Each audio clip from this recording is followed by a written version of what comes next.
Ujawniamy ukryte motywy. Odsłaniamy fakty, teorie i tajemnice.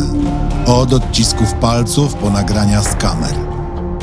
Zbrodnie zapomniane przez czas, ale nie przez nas. Kryminalne opowieści zabiorą cię w mroczną podróż w głąb ludzkiego umysłu, gdzie rodzi się zbrodnia. Andy Polański zaprasza.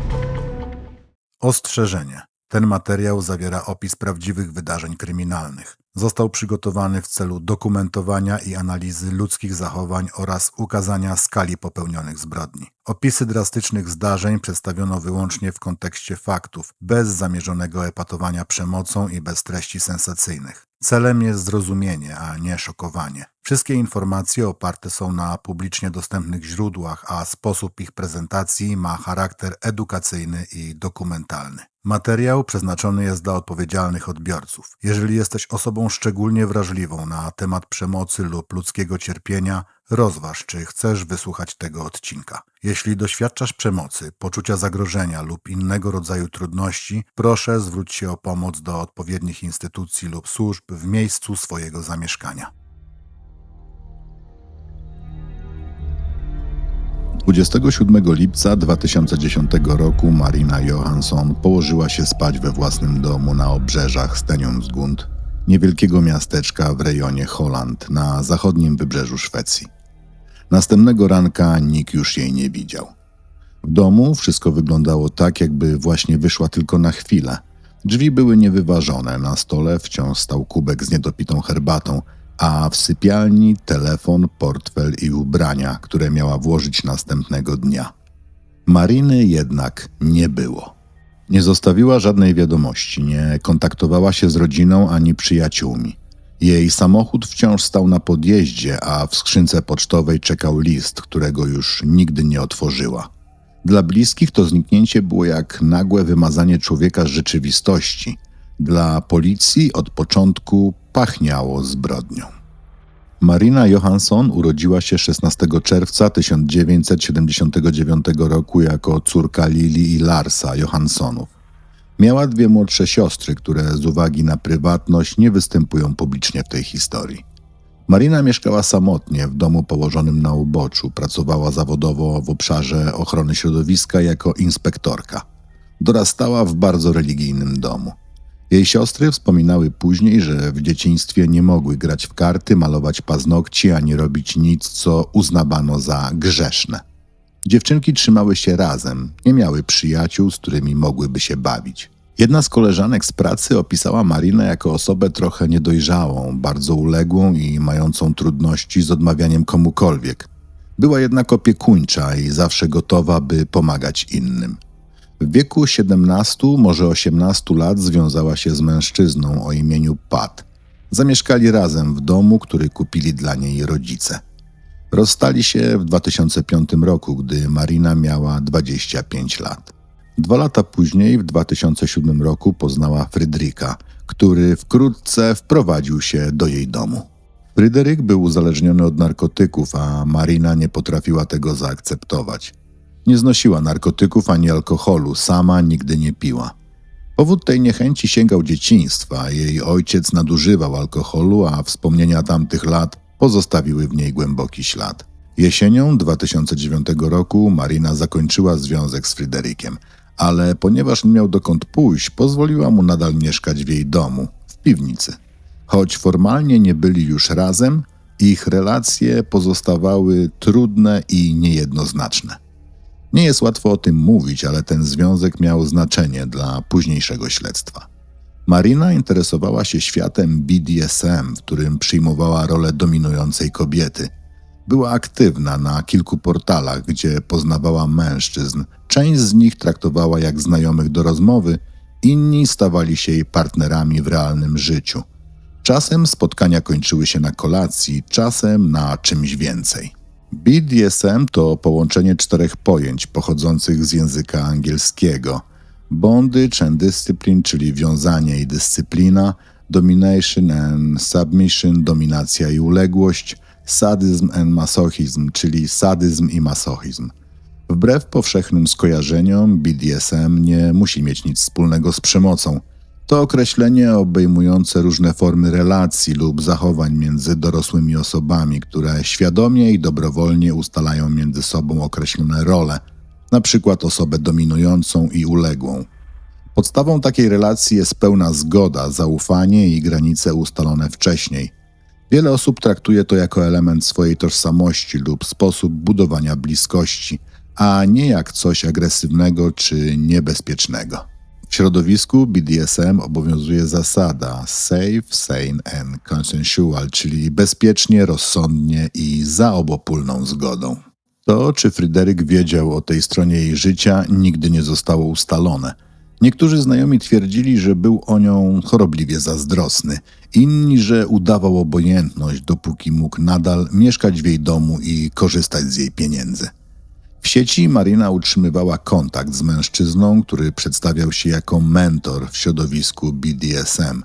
W rozmowach z nim często dopytywała o tak zwane układy 24/7, w którym osoba uległa podporządkowuje się dominującej stronie nie tylko w sferze seksualnej, ale również w codziennym życiu. Jak wyjaśnił później ten mężczyzna, taki układ wymaga ogromnej odpowiedzialności, ponieważ osoba uległa oddaje drugiemu człowiekowi pełną kontrolę nad sobą, także w decyzjach życiowych. Z jego relacji wynikało, że Marina była zafascynowana tą dynamiką, ale jednocześnie ostrożna. Nie wiadomo, czy którykolwiek z jej internetowych kontaktów przekroczył granice wirtualnego świata. W domu w Stenionsgund sytuacja była napięta. Fryderyk nie pracował od dawna, a jego uzależnianie pogłębiało się z każdym miesiącem. Listonosz zeznał później, że niemal codziennie dostarczał do domu Mariny miękkie, wypchane koperty, przesyłki, po które Fryderyk wychodził osobiście, zanim zdążyła trafić do skrzynki. Nie wiadomo, w jaki sposób finansował swoje nałogi, ale śledczy byli przekonani, że to Marina utrzymywała go i jego nauk. On odwdzięczał się drobnymi pracami w ogrodzie i przy domu. Ona kontrolowała całą sytuację. To ona miała pieniądze, dom, stabilność. On miał uzależnienie i narastającą frustrację. Jeśli dowiedział się, że Marina spotykała się z innymi mężczyznami, mogło być to iskrą, która doprowadziła do późniejszej tragedii. Kiedy się poznali w 2007 roku, Marina cieszyła się, że Fryderyk ma 3 dzieci. Wierzyła, że to świadczy o jego dojrzałości i odpowiedzialności. Nie wiedziała jeszcze, że wkrótce jej własny dom stanie się miejscem, z którego już nigdy nie wróci. Choć sama od dawna wiedziała, że nie chce być matką, wyobrażała sobie, że będzie miło spędzać czas z jego dziećmi, zwłaszcza w wakacje czy przy wspólnych kolacjach. Ale kiedy je poznała, wszystko potoczyło się inaczej. W listach i rozmowach z siostrami opisywała je jako niegrzeczne, aroganckie i bardzo dziwne. Najbardziej zaniepokoiła ją sytuacja z najmłodszym Kevinem, który miał wówczas 5 lat. Jego zachowania oraz to, co mówił do niej, spowodowały, że zaczęła zastanawiać się, w jakich warunkach naprawdę żyją dzieci Fryderyka i co dzieje się w ich domu, gdy nie ma dorosłych. W 2008 roku była partnerka Fryderyka oskarżyła jego i Marinę o fizyczne znęcanie się nad dziećmi. Sprawa trafiła do sądu. Ostatecznie oboje zostali uniewinnieni, ale oskarżenie położyło się cieniem na ich relacji. Dla Mariny było to doświadczenie upokarzające.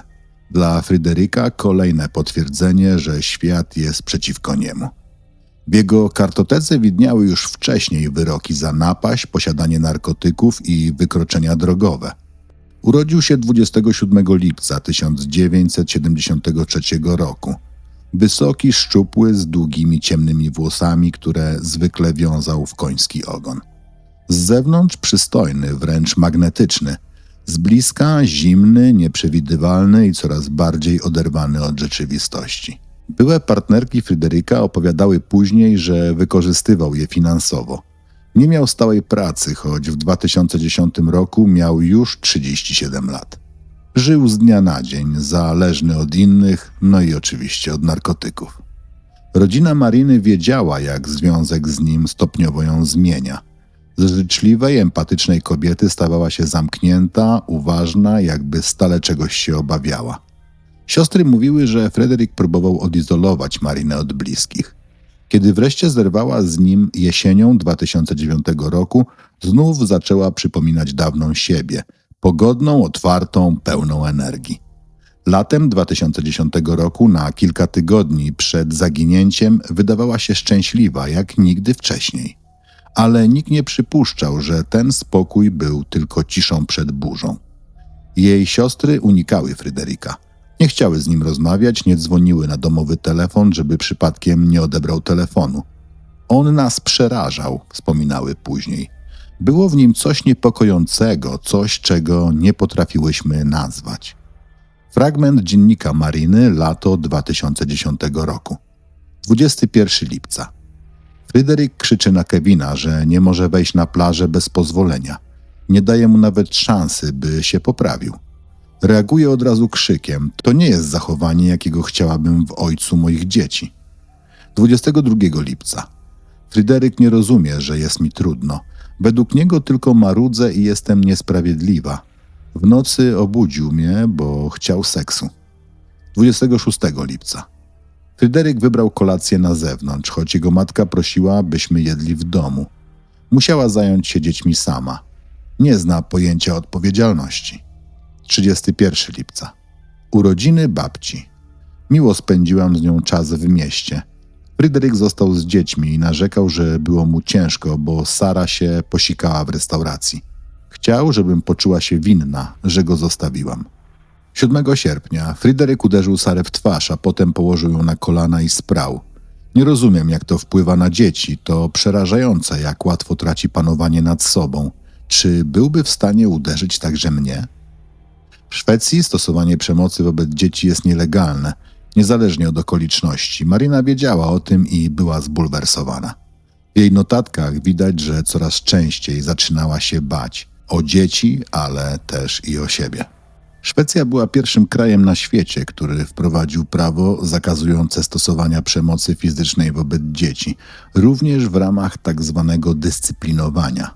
Ustawa została uchwalona w 1979 roku i od tamtej pory aż 37 państw na całym świecie poszło w jej ślady. Z dalszych zapisków Mariny czytamy. 8 sierpnia. Fryderyk próbuje nauczyć Kevina nurkować, ale szybko traci cierpliwość. Gdy chłopiec nie wykonuje poleceń, Fryderyk odchodzi, zostawiając mnie samego z dziećmi. Później odkrywamy, że Kevin chowa brudną bieliznę. To samo robi podobno w domu. Nie wiem, czy to objaw stresu, czy czegoś innego, ale martwi mnie to. 9 sierpnia. Fryderyk wie, że coraz trudniej mi to wszystko znosić. Mimo to zasypia na kanapie z małą Sarą, zostawiając starsze dzieci same przed telewizorem. Muszę zająć się wszystkim, położyć je spać i obudzić jeszcze jego. Czuję się tak samotna, jak matka 3 cudzych dzieci. 10 sierpnia. Fryderyk wciąż ma wyrzuty sumienia po tym, jak uderzył Sarę. Mówi, że nie może spędzać z nimi czasu bez mojej obecności, bo boi się, że straci i mnie, i dzieci. Proponuje, żebym zabroniła im przychodzić, wtedy on będzie zmuszony znaleźć inne rozwiązanie. Tego wieczoru stara się być czuły i poświęca mi więcej uwagi. Doceniam to, ale wiem, że to tylko chwilowe. Jak zawsze po wybuchu gniewu przychodzi jego skrucha. Wtorek, 3 sierpnia 2010 roku. Na komisariat policji zgłosiła się zaniepokojona matka, która od prawie tygodnia nie miała kontaktu z córką. Oto treść zgłoszenia z oficjalnego raportu policyjnego. Oficerowie otrzymali telefon od kobiety zaniepokojonej losem swojej córki, która nie dała znaku życia od prawie tygodnia. W środę, 28 lipca, Marina opuściła swój dom około południa. Jej były partner wciąż mieszkał w piwnicy, ale nie wiedział, dokąd się udała. Tego samego dnia wysłała wiadomość SMS do swojej siostry, pisząc, że stoi w kolejce w Linkoping albo w Lidköping. Siostra nie była do końca pewna. Od tamtej pory nikt nie miał z nią kontaktu. Samochód Mariny zniknął z posesji, przeszukano dom oraz szopę w ogrodzie, bez żadnych rezultatów. Marina nie odbierała telefonu, a rodzina nie miała pojęcia, gdzie mogła się udać. Siostra zwróciła uwagę na dziwność wiadomości. Marina nigdy nie pisała SMS-ów, kiedy prowadziła samochód. Zawsze dzwoniła. Poza tym wiadomość przyszła już po południu w czwartek, 29 lipca, podczas gdy Fryderyk twierdził, że Marina wyszła z domu dzień wcześniej, o tej samej porze. W SMS-ie napisała też: jestem już prawie na miejscu, a droga z domu Mariny do Linköping zajmuje około 2,5 godziny. Na tym etapie policja wiedziała tylko jedno. Marina wyszła z domu 28 lipca w południe. Wysłała dziwną wiadomość dzień później. Od tamtej pory nikt jej już nie widział, ani o niej nie słyszał. Te dwa miasta w Szwecji często są ze sobą mylone, brzmią podobnie, a dzieli je bardzo duża odległość. Problem polegał na tym, że nie było żadnego dowodu, że to Marina naprawdę wysłała ten SMS. Jesienią 2009 roku Marina zakończyła związek z Fryderykiem. Dała mu pół roku na znalezienie nowego miejsca do życia. Według jej siostry żałowała tej decyzji, chciała się go pozbyć, ale była zbyt dobra i zbyt empatyczna, by wyrzucić go na ulicę. 27 lipca 2010 roku przed zaginięciem Marina chciała zrobić coś miłego dla Fryderyka, bo tego dnia obchodził urodziny. Postanowiła zabrać go nad jezioro, popływać łodzią i pojeździć na wakeboardzie. Około 14:30 przyjechali do domu jej rodzice, by wziąć łódź. Matka usłyszała, że się kłócą o coś, co Marina zapomniała zabrać. Godzinę później kobieta wpadła do domu wściekła i zapłakana. Z hukiem położyła klucz do łodzi na blacie i wyszła bez słowa. W samochodzie czekał Fryderyk. Później, tego samego dnia, siostra Mariny rozmawiała z nią przez telefon.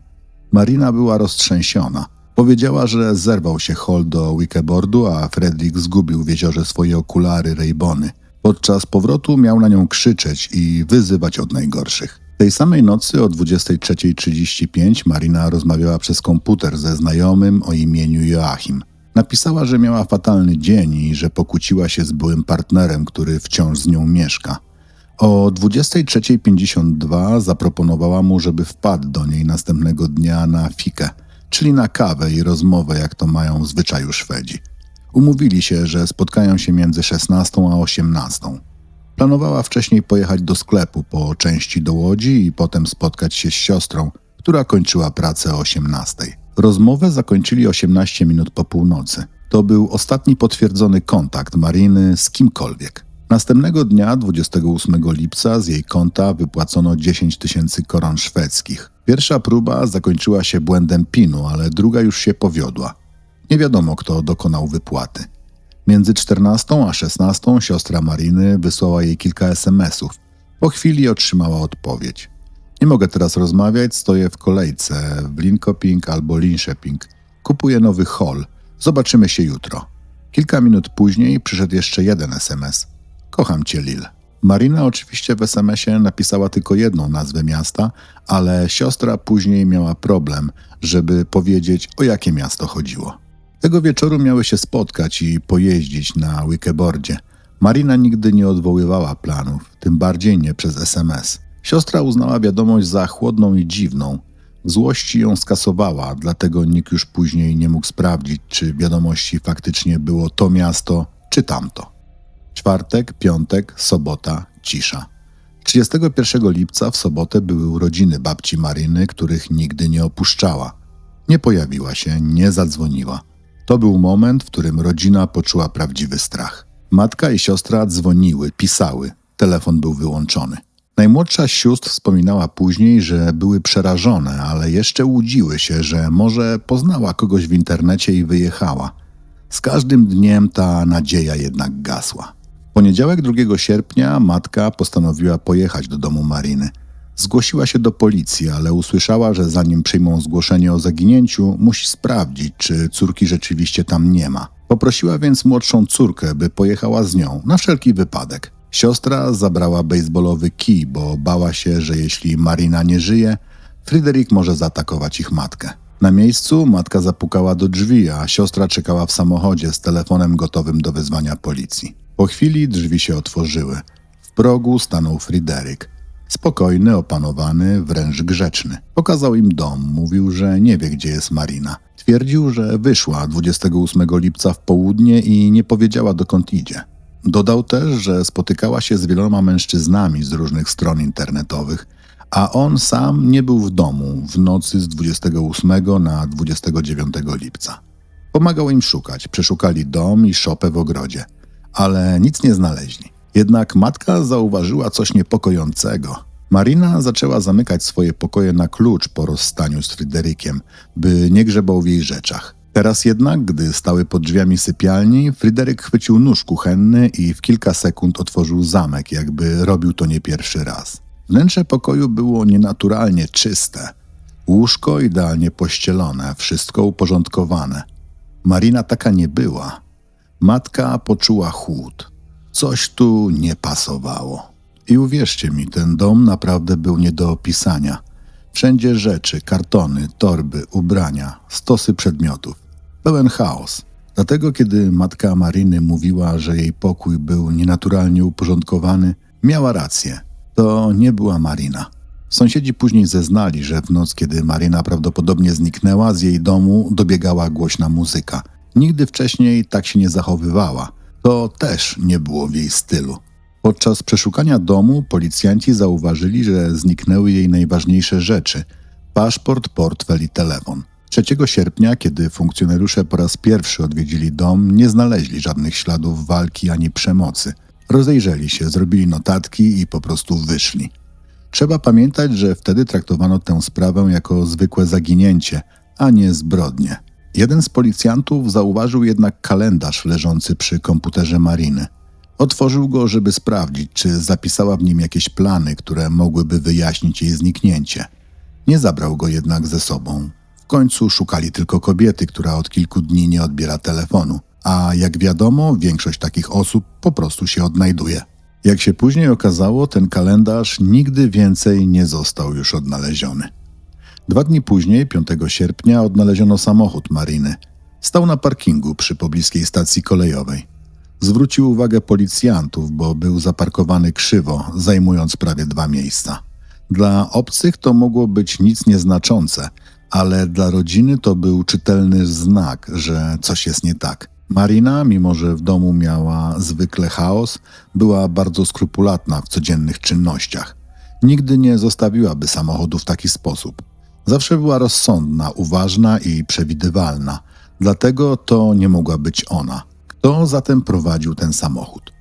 6 sierpnia w piątek policja aresztowała Fryderyka, podejrzewając go o zabójstwo Mariny, mimo że jej ciała wciąż nie odnaleziono.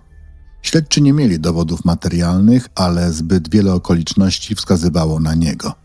2 dni później przeprowadzono szczegółowe przeszukanie domu z użyciem psów tropiących, wyszkolonych do wykrywania zapachu ludzkich zwłok. Psy jednak nie zareagowały. Technicy zrobili serię zdjęć, sporządzili raport, ale jak się później okazało, ich praca była rażąco niedokładna.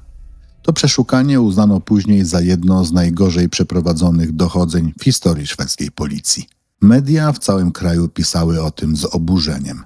Wśród rzeczy znalezionych w domu znajdował się jednak list, który Marina napisała do Fryderyka, gdy zdecydowała się z nim zerwać.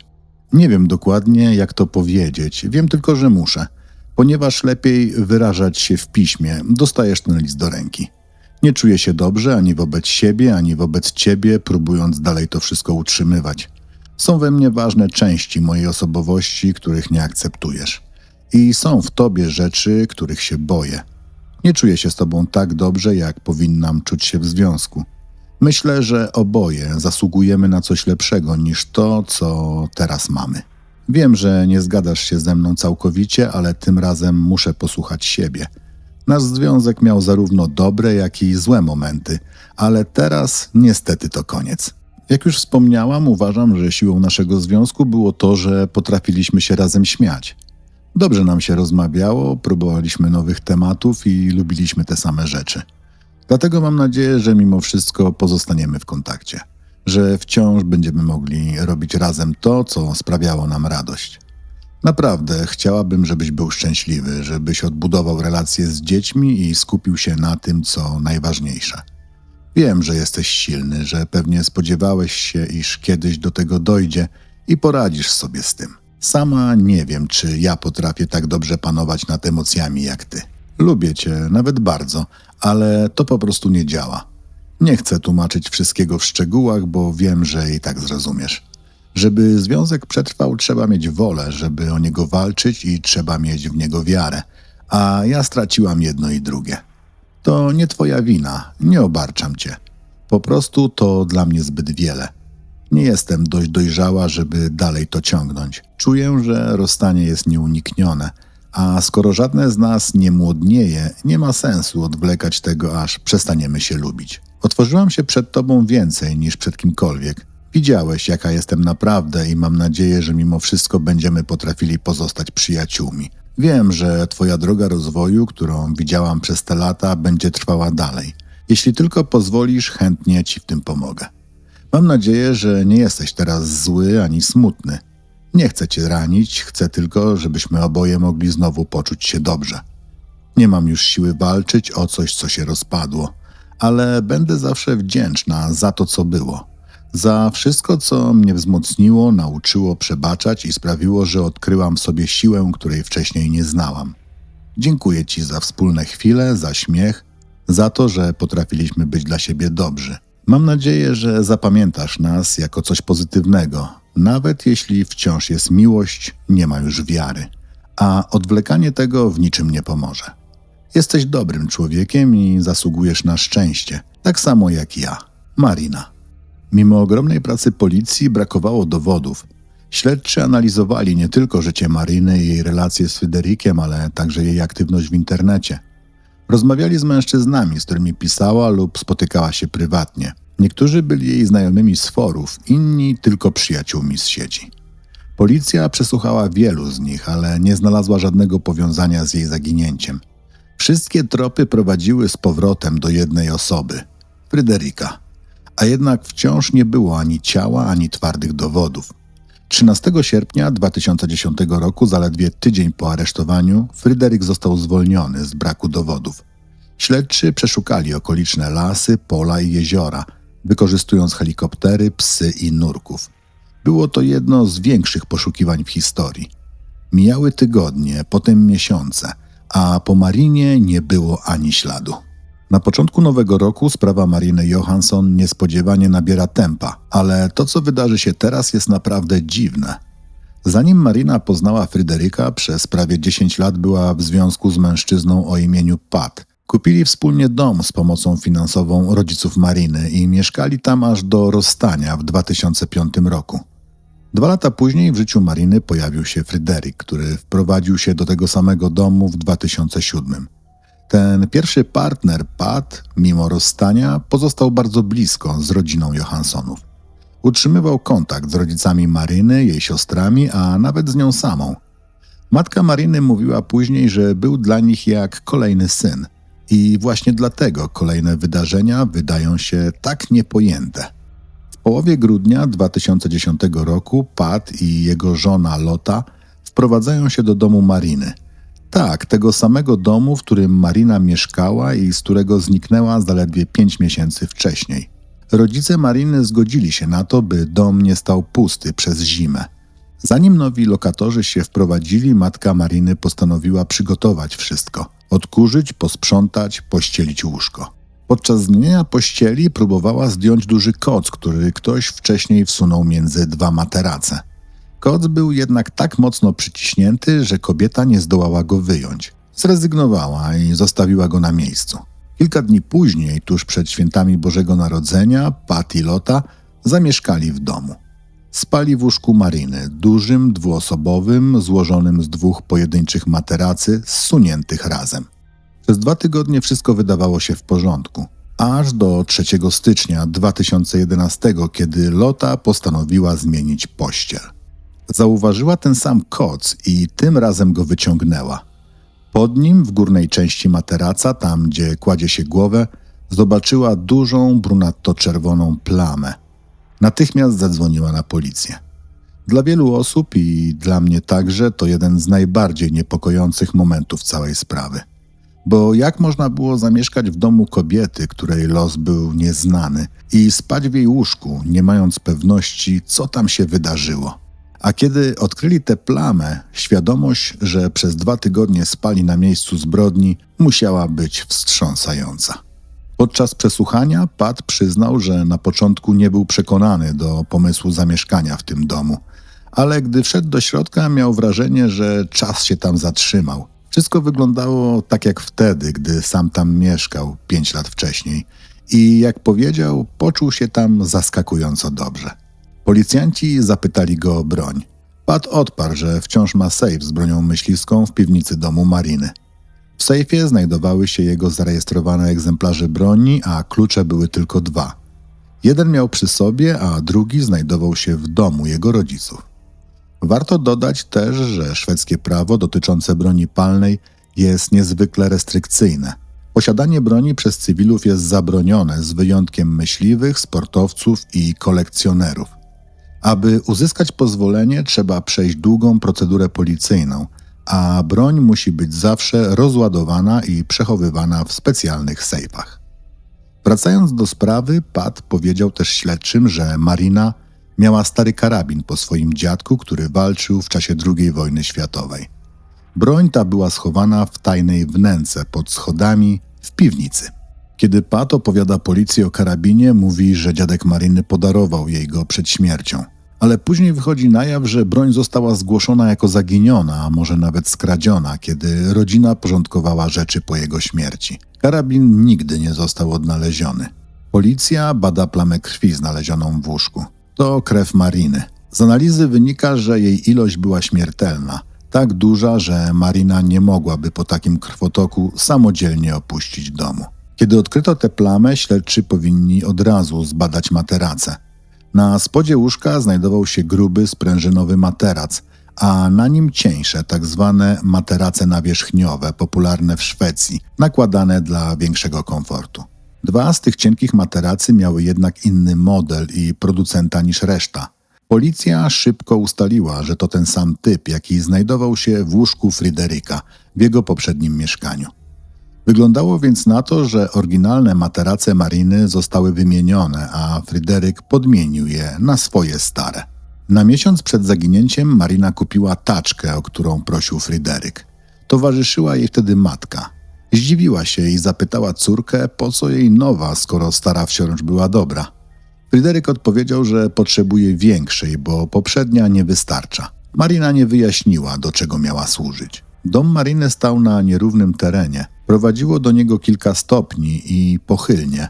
Pozostałość po poprzednim właścicielu, który poruszał się na wózku. Po odkryciu krwi policja zarządziła ponowne, dokładne przeszukanie domu i tym razem znaleziono coś jeszcze.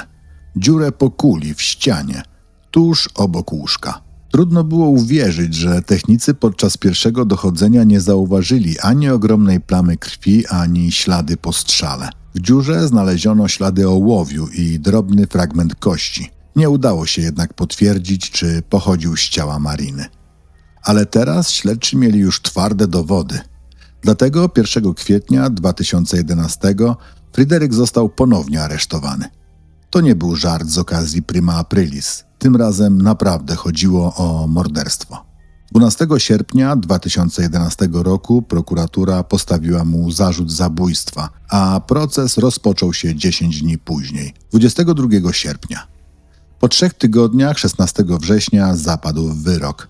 Uniewinnienie. Prokurator nie zgodził się z decyzją sądu i złożył apelację. Sprawa trafia do sądu wyższej instancji, ale 15 grudnia 2011 roku zapadł ten sam wyrok. Fryderyk został ponownie uniewinniony. I wszystko wskazywałoby na to, że to koniec sprawy, że rodzina Mariny nigdy nie pozna prawdy, ani nie dowie się, gdzie jest ciało ich córki. Ale to nie był koniec tej historii. Powodem był pewien mężczyzna, Peter Otter, który 12 stycznia 2012 roku założył organizację Missing People Sweden. To właśnie dzięki niej los Mariny wreszcie się wyjaśnił. Missing People Sweden to organizacja non-profit, która działa w ścisłej współpracy z policją i społeczeństwem. Jej celem jest pomoc w odnajdywaniu zaginionych osób. Działa głównie przez Facebook, dzięki czemu w krótkim czasie potrafi zmobilizować setki ochotników. Zanim jednak jakiekolwiek ogłoszenie o zaginięciu zostanie opublikowane, sprawa jest zawsze sprawdzana i potwierdzana przez policję. To kluczowe, by nie doszło do nadużyć, bo zdarzają się sytuacje, gdy ktoś, kto był ofiarą przemocy domowej, ucieka i ukrywa się dla własnego bezpieczeństwa. A wtedy jednak nieprzemyślana publikacja mogłaby doprowadzić do tragedii. Dlatego każdy przypadek trafiający na stronę Missing People Sweden jest wcześniej zweryfikowany i skonsultowany. Ich pierwszą sprawą była właśnie sprawa Mariny Johansson. Policja przekazała wolontariuszom informacje o terenie, które już zostały przeszukane, a Missing People Sweden rozpoczęło własne działania. To był zimny, deszczowy dzień, wczesnej wiosny. Mimo że od zaginięcia minęły prawie 2 lata, na miejscu zebrało się ponad 120 osób gotowych szukać śladów po Marinie. I udało się. Odnaleziono jej ciało, owinięte w grubą, wodoodporną plandekę, taką samą, jakiej Marina używała do przykrywania mebli ogrodowych zimą. Zawinięcie było tak szczelne i dokładne, że nie wydostawał się żaden zapach, a zwierzęta przez prawie 2 lata nie naruszyły tego miejsca.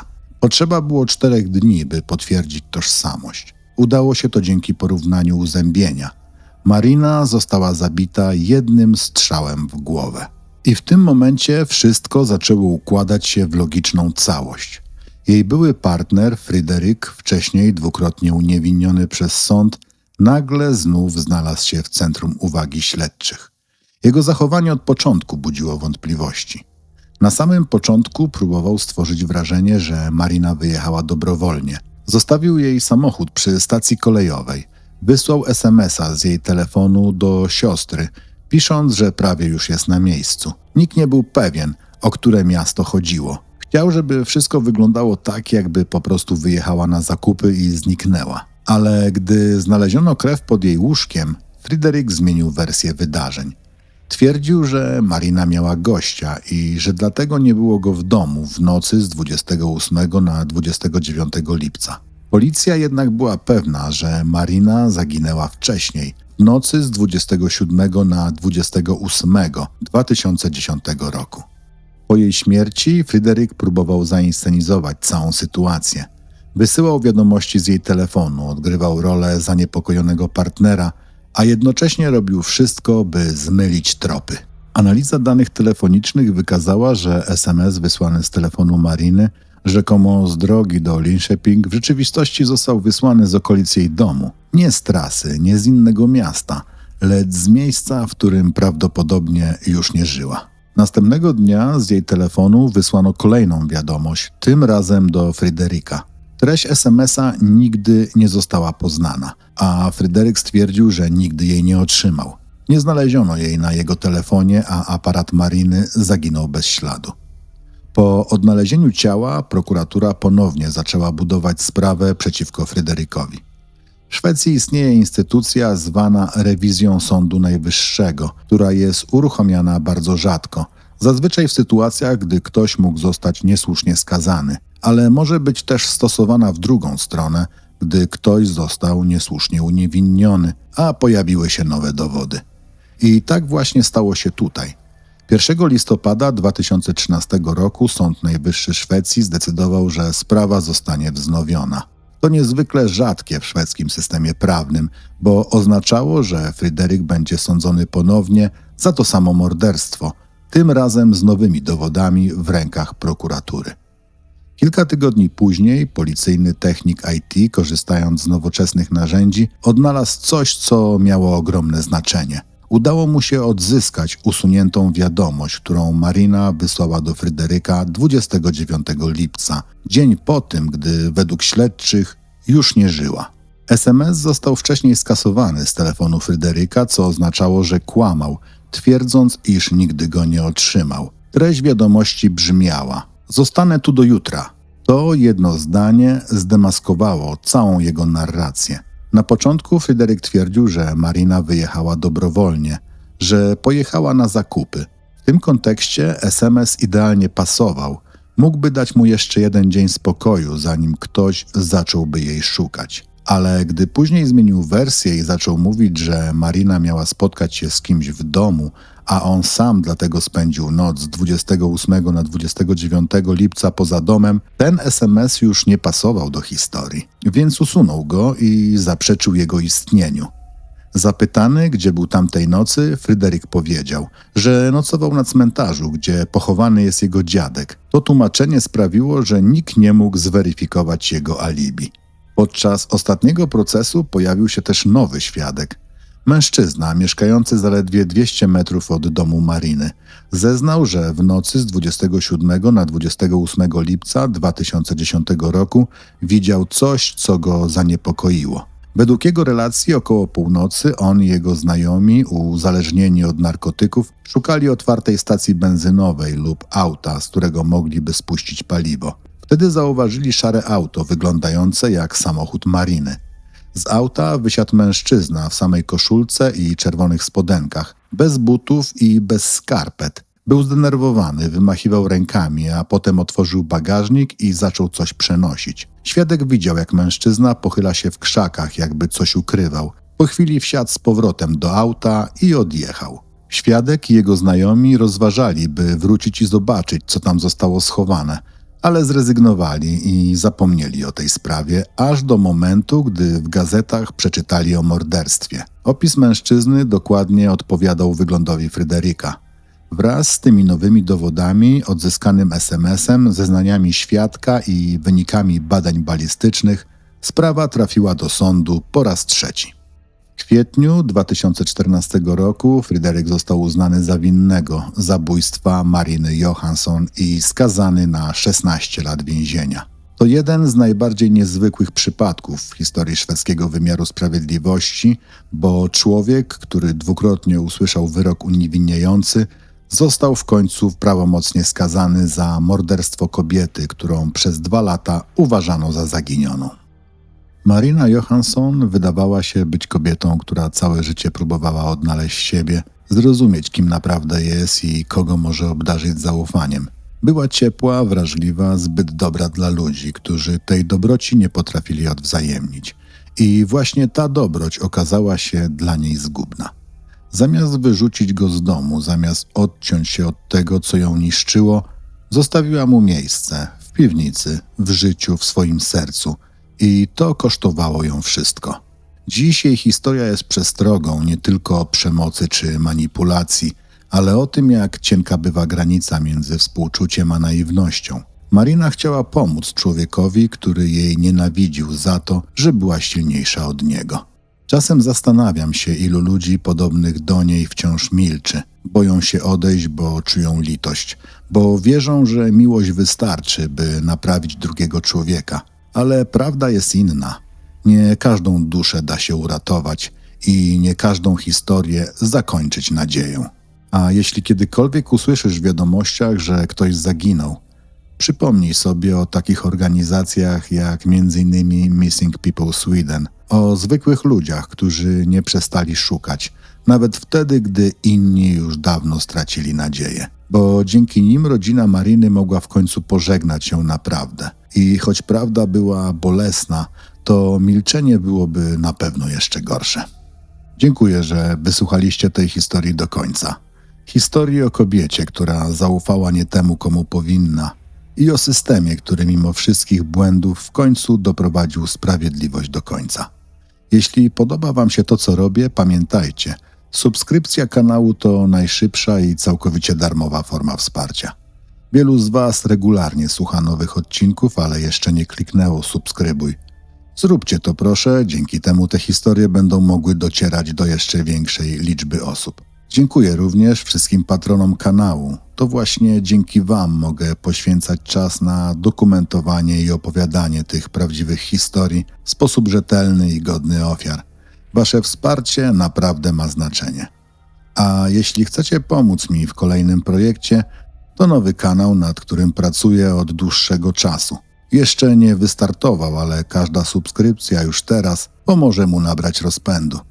Przede mną ostatnie szlify i już niedługo będę mógł powiedzieć, że jest gotowy. Dziękuję, że jesteście ze mną i że razem możemy przypominać o tych, o których świat zbyt łatwo zapomniał. Do usłyszenia w kolejnym odcinku. Trzymajcie się bezpiecznie.